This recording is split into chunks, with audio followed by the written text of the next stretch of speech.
광고 대행을 진행하고 싶은데 어디서, 어떻게 진행해야 할지 막막하시나요? service.ampm.co.kr에서 디지털 광고 우수 사례를 살펴보고 bid.ampm.co.kr에서 원하는 목적에 맞는 디지털 광고 제안 요청서를 신청해보세요. 나에게 딱 맞는 광고, AMPM 글로벌과 함께. 네, 안녕하세요. AMPM 글로벌 퍼포먼스 마케터 황진우 프로입니다. 지금부터 프랜차이즈 창업 M사 제안 브리핑 시작하도록 하겠습니다.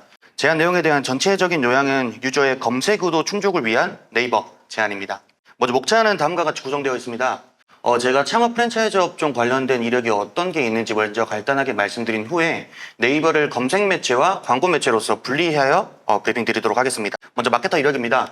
저는 다음과 같은 경력과 이력 사항이 있습니다. 보시는 것처럼 집행 가능한 플랫폼 그리고 함께한 클라이언트들이 다양하게 있는데 이 중에서도 저 같은 경우에는 이커머스 업종도 있지만 프랜차이즈 창업 업종에서 효율 관련된 극대화를 많이 하였고 또 이게 아무래도 설정할 수 있는 세팅 값이 좀 적다 보니까 네이버 검색 광고가 좀 쉽다라고 말씀하신 분들이 많은데 네이버 검색 광고를 좀 디테일하게 관리를 해서 효율을 상승한 경험이 많기 때문에 프랜차이즈 창업 업종 그리고 네이버 검색 광고에서 좀 두각을 보였다라고 말씀드릴 수 있을 것 같습니다. 그럼 바로 검색 매체로서 네이버를 어떻게 바라봐야 될까에 대한 내용을 말씀드리도록 하겠습니다. 먼저 전체적인 네이버의 검색 매체로서 요약입니다. 먼저 유저의 검색 의도에 맞는 컨텐츠를 각 키워드를 검색 시 노출되는 다양한 네이버의 지면에 노출하여 유저들이 자사 홈페이지로 유입될 수 있는 경로를 확보하는 게 목표입니다. 그래서 아무래도 네이버가 검색 매체이기 때문에 무언가 컨텐츠가 노출되기 위해서는 검색어가 무조건 필요한데요. 유저들은 이 검색어에 무조건 검색 의도를 포함시키게 되기 때문에 앞으로 말씀드릴 모든 내용은 검색 의도를 중점으로 봐주시면 좋을 것 같습니다. 먼저 국내 검색 점유율입니다. 작년 하반기 데이터입니다. 23년 12월 기준으로 네이버는 국내 검색 매체 중에 약 60%로 점유율 1등을 유지하고 있습니다. 올해 상반기 데이터도 아직 정확하게 나오진 않았지만 구글이 이제 상승률을 보이다가 최근에 좀 꺾인 경향이 있습니다. 그래서 네이버가 아직까지는 인지도가 압도적이다라고 말씀드릴 수 있습니다. 이런 네이버는 올해 2월 좀 큰 변화가 있었습니다. 기존에 좀 많이 노출이 되던 뷰 탭이 삭제가 되고 컨텐츠 지면들이 좀 상위로 올라가고 있습니다. 네이버에서도 이 컨텐츠 지면의 중요성을 조금 대두하고 있는 상황인데요. 이런 식으로 제가 고깃집 창업이라고 네이버에 검색을 하였을 때 이 검색 의도에 맞는 다양한 컨텐츠 지면들이 노출이 되게 되고 이 검색 의도에 맞게 각 지면의 양질의 컨텐츠를 노출을 시켜야 유저들이 원활하게 유입이 될 수 있다라고 말씀드리겠습니다. 또한 이제 키워드를 검색할 때마다 노출되는 주제 탭이 다릅니다. 지금 고깃집 창업 비용이라고 나오는 것은 제가 앞서 고깃집 창업이라고 검색하였을 때 상위에 노출되는 스마트 블록 탭인데요. 뭐 카페 창업이라던가 소자본 창업 등의 키워드를 검색했을 때는 또 다른 결과가 나오기 때문에 저희가 경쟁 우위를 점유할 수 있는 그런 키워드들을 확보를 한 다음에 그 키워드를 검색했을 때 모바일, PC 각 지면에 어떤 주제 탭이 상위로 노출되는지 확인하는 작업이 필요합니다. 또한 이제 빨간 박스 안에를 보시면 이 빨간 박스 안에는 인플루언서라고 되어 있고 그 위에는 인플루언서라는 게시글이 없습니다. 그리고 밑에 보시면 23년 11월 24일 조금 오래된 게시글이고 인플루언서 탭에 있는 저 게시글은 2주 전이라고 나와 있습니다. 이처럼 저희가 이제 게시글을 업로드하는 작업을 할 때 모든 작업하는 게시글이 올라가는 게 아니라 이미 노출되어 있는 작업물을 밀어내는 형식으로 저희 게시글이 업로드되는 양식이기 때문에 인플루언서인지의 여부 그리고 이 블로그의 활성화 지수 또 업로드된 날짜 등을 확인하여 저희가 확실하게 지면을 선점할 수 있다라고 판단이 되면은 그때 진입을 해야 합니다.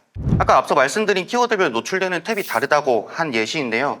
지금 보시면 일반 스마트 블록 탭뿐만 아니라 지금 고깃집 창업 관련된 경제 비즈니스 인플루언서 콘텐츠 그리고 뉴스 탭, 지식인 탭 등 다양한 탭이 이제 1, 2페이지 내에 노출이 되게 되는데 이런 탭들에서의 경쟁 우위를 앞서 말씀드린 그런 요소들을 확인을 하여서 선점을 하는 작업이 필요합니다.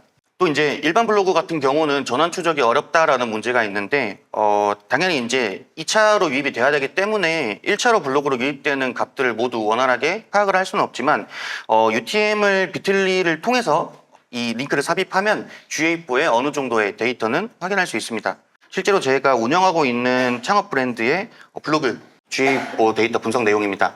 좌측에 세션 캠페인 보시면 블로그라고 되어 있고 보통 문의 완료 페이지가 이제 오더 같은 페이지로 되어 있기 때문에 여기 페이지 오더 리절트 페이지에 전환가 91 이 찍혀 있는 모습을 보실 수 있습니다. 물론 이제 트래킹되는 기준에 따라서 조금 유실되는 값들이 있기는 하지만 그래도 어느 정도 데이터의 흐름을 파악하는 데 이만큼 좋은 데이터 툴이 없기 때문에 블로그를 이제 배포를 할 때 무조건 UTM을 삽입해야 한다라고 일단 말씀드리겠습니다. 또한 이제 블덱스나 웨어에지 포스트 등으로 이 블로그 내에서 어느 정도의 성과가 나오는지도 파악을 해야 합니다. 지금 블로그 주소랑 이름은 가려놓긴 했는데 해당 블로그는 블로그 지수 레벨 7이고 지금 전체 방문자, 평균 방문자, 오늘 방문자가 나와 있기 때문에 제가 만약에 어제 게시글을 업로드를 하였고 좀 유의미하게 어제, 오늘 그리고 평균 방문자 대비해서 상승 추이를 보인다라고 하면은 어느 정도 좀 긍정적인 효과라고 말씀드릴 수 있습니다. 또한 이제 블로그뿐만 아니라 저희가 업로드한 포스팅 자체에 대한 분석도 할 수 있습니다. 지금 글자 수, 이미지, 인용구, 외부 링크가 어느 정도 분포되어 있는지 나오고 또 형태소나 스타일 그리고 밑에 태그값 분석을 통해서 여러 홈페이지에 좀 노출되어 있는 게시글 중에 우리 게시글이 어느 정도로 그 빈도나 아니면 인용구 등이 사용이 되고 있고 그래서 가독성이나 이탈률이 어느 정도 있나 등을 파악할 수가 있습니다. 다음으로는 이렇게 검색 매체로서의 네이버 이외에 좀 전문적인 광고 매체로서 네이버를 좀 어떻게 바라봐야 되는지 말씀드리도록 하겠습니다. 앞서 말씀드린 검색 의도를 조금 더 생각하면서 이 네이버 검색 광고는 이 검색 의도에 맞는 소재들을 각 그룹별로 분리 운영하여서 유저가 보고 싶어하는 정보만 노출하는 게 전체적인 전략 요약입니다.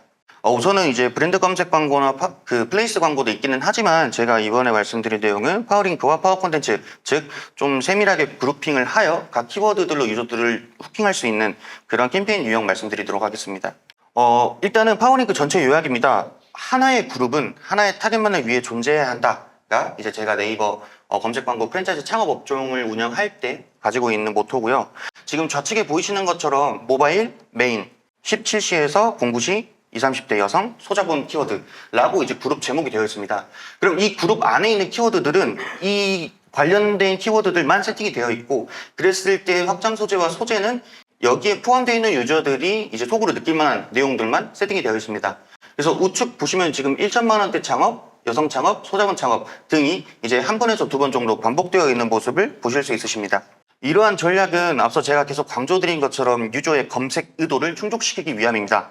제가 아까 고깃집 창업을 쳤을 때 네이버 이제 자연 영역 위에 파워링크가 뜨게 됩니다. 그랬을 때 지금 보시면 유저들은 가장 첫 번째 화면에서 이 파워링크에 있는 이미지, 링크, 각종 후킹성 문구들을 보게 되는데요.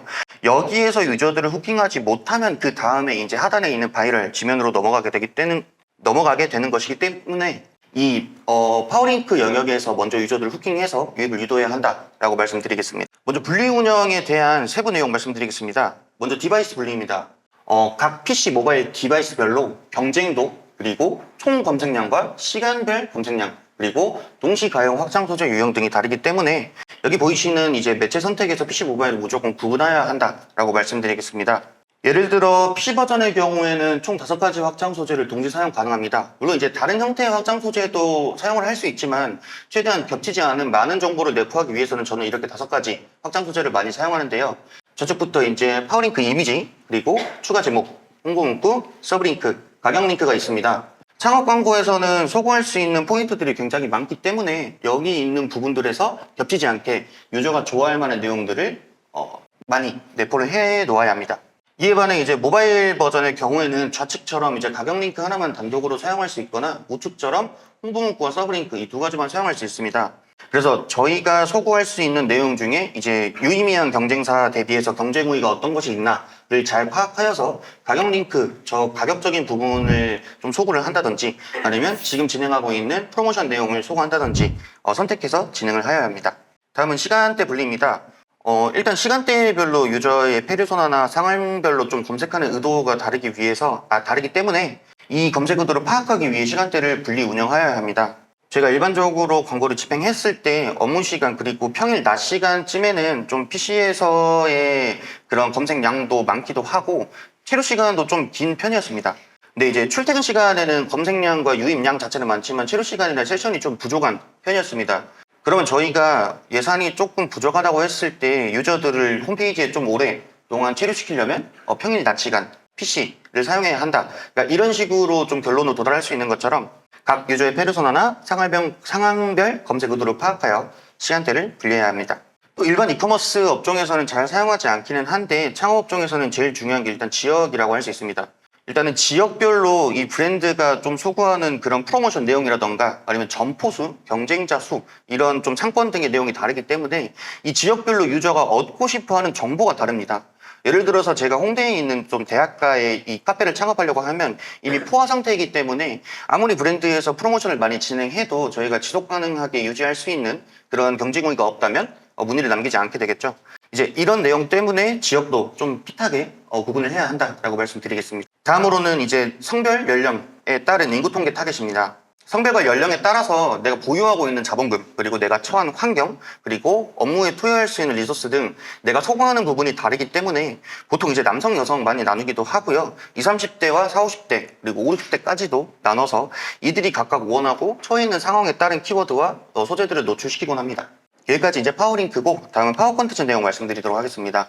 파워 콘텐츠 같은 경우는 한 작년까지만 해도 좀 CPC가 많이 낮은 편이기는 했는데 최근에 좀 스마트 블록이 많이 올라오면서 파워링크만큼 그 입찰가가 올라간 캠페인 유형이긴 한데요. 형태 자체가 이게 우측 상단에 광고라는 표시가 있기는 해도 워낙 네이티브하다 보니까 일반 소비자 입장에서 광고로 잘 인식되지 않는다는 통계가 있습니다.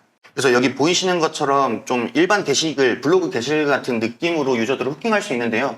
파워 콘텐츠 같은 경우는 좀 세팅할 수 있는 점이 많지는 않습니다. 그래서 이렇게 콘텐츠를 발행할 때 총 4가지 네이버에서 가이드를 정한 이 주의점이 있는데요. 첫 번째로는 랜딩 페이지입니다. 먼저 파워 콘텐츠 랜딩 페이지는 네이버 블로그, 카페, 포스트만 가능하고 사업자 광고주, 즉 자사 블로그로만 진행이 가능합니다. 그렇기 때문에 이 파워 콘텐츠가 노출되는 광고 영역과 해당 스마트 블록 주제 탭에 있는 발열 영역을 적절하게 믹스해서 진행을 하면 좀 더 많은 유입 경로를 확보할 수 있다라고 말씀드립니다. 두 번째로는 콘텐츠 내용 순서입니다. 저희가 원하는 내용을 마구잡이로 노출을 할 수는 없고 이 해당 키워드와 관련된 내용을 최상단에, 그리고 정보성 내용을 중단에, 그리고 후킹성 내용은 최하단에 이렇게 비율이 정해져 있어서 이 내용대로 발행을 해야만 검수가 완료됩니다. 세 번째로는 노출되는 소재에 대한 구성입니다. 총 5가지 주의사항이 있는데요. 먼저 좌측 상단에 있는 것처럼 업체 그 홈페이지에서 확인할 수 있는 업체명이나 사이트명을 이용해야 하고요. 최근 6개월 이내 발행된 콘텐츠여야 합니다. 그리고 이 그 제목 안에 저희가 검색할 때 이 그 키워드가 노출이 되어야 하고 이 그 게시글에도 이 키워드에 대한 내용이 답에 노출이 되어야 합니다. 그리고 여기 있는 이 이미지 자체도 홈페이지 블로그 안에서 확인할 수 있는 그런 이미지를 사용해야 합니다. 마지막으로 가장 중요하다고 볼 수 있는 키워드입니다. 파워링크 같은 경우는 저희가 사용하고 싶은 키워드 웬만하면 다 사용을 할 수가 있는데 파워 콘텐츠는 네이버에서 이제 리스트업을 해준 키워드 내에서만 광고 활용이 가능하기 때문에 해당 키워드를 먼저 이제 검색을 해보시고 그랬을 때 이제 자사가 타사 대비해서 좀 경쟁력을 가져갈 수 있겠다라고 싶은 키워드만 집행하시면 됩니다. 그래서 이렇게 창업 광고 같은 경우는 제가 진행을 해보다 보니까 편의품, 이제 일상용품들이랑은 좀 다르게 유저들이 최종 성사까지 되게 고려 요인이 굉장히 있습니다. 그렇기 때문에 이 소비자마다 좀 강하게 소구하는 점이 매우 다른 문제가 있었습니다. 어떤 분은 월 매출 볼륨을 원하시는 분들이 있고 어떤 분은 마진율, 어떤 분은 회전율, 프로모션 등 강하게 소구하는 점이 매우 다르기 때문에 이런 네이버 같은 이제 검색 매체에서는 이제 유저의 욕구를 좀 검색 의도를 통해서 충족시켜야 직접 전환이든 아니면은 세션 그리고 체류 시간 이런 홈페이지 안에 있는 인앱 액션들을 조금 더 향상시킬 수 있다라고 말씀드리겠습니다. 네, 지금까지 프랜차이즈 M사 제안 브리핑 마치겠습니다. 감사합니다.